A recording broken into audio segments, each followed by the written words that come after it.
আপনারা যদি এইরকম একটি বেডে, অর্থাৎ আমার এখানে লাগাইছি আমি হচ্ছে 120 ইঞ্চির একটি বেড বেগুন।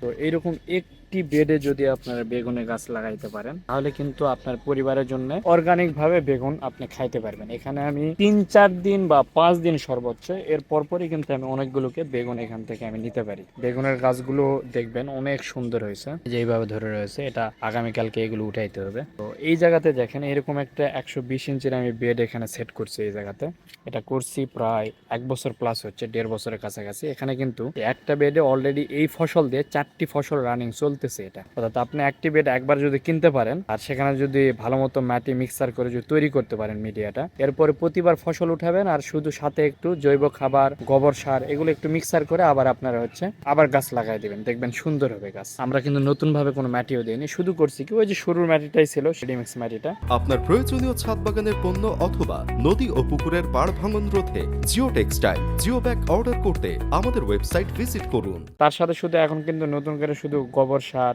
ভার্মি কম্পোস্ট, সারের গুঁড়া, ডিমের গুঁড়া এগুলো কিছু হালকা মিক্সার করে আমরা দিয়ে মাটি তৈরি করে এই গাছগুলো লাগাই দেই। এই বেগুনের গাছ মোটামুটি আরো 4 থেকে 5 মাস থাকবে, তারপরে হয়তো বা যখন ফলন খুবই কমে যাবে আর তখন আমরা উঠায় ফেলবো। যদি আরো ফলন আরো বেশি দেয় আমরা রেখে দেবো। তো এইভাবে কিন্তু আপনারা ছাদে সবজি চাষ করে এটা কম খরচে আপনারা কিন্তু সেখান থেকে আপনি সবজি নিতে পারবেন। এবং একটা মূল কথা কি, আপনি এখান থেকে হচ্ছে যেটা পাচ্ছেন অর্গানিকটা পাচ্ছেন। এই যে এই বেগুনগুলো দেখতেছেন, এগুলো এই বেগুনগুলো কিন্তু এক ফোঁটাও এখানে কোনো পেস্টিসাইড এগুলো মিক্সার করা না। আমরা এই যে ফেরোমন ফাঁদ দিয়েছি এখানে, এই যে দেখতে পাচ্ছেন এর ভিতরে অসংখ্য পোকা এই যে পড়ে রয়েছে, যেগুলো বেগুন ছিদ্র করতে আর ছিদ্র করতে পারে না। এখানে আমি দুটা দেওয়া রয়েছে, এখানে একটা, ওই যে ওই জায়গায় একটা দেখতে পাচ্ছেন, আর ইয়েলো ট্যাপও দিয়েছিলাম একটা এই জায়গাতে। তো আশা করি বুঝতে পারছেন, এইভাবে আপনারাও ছোট পরিসরে কিন্তু সবজি চাষ করে পরিবারের চাহিদাটা মিটাইতে পারেন।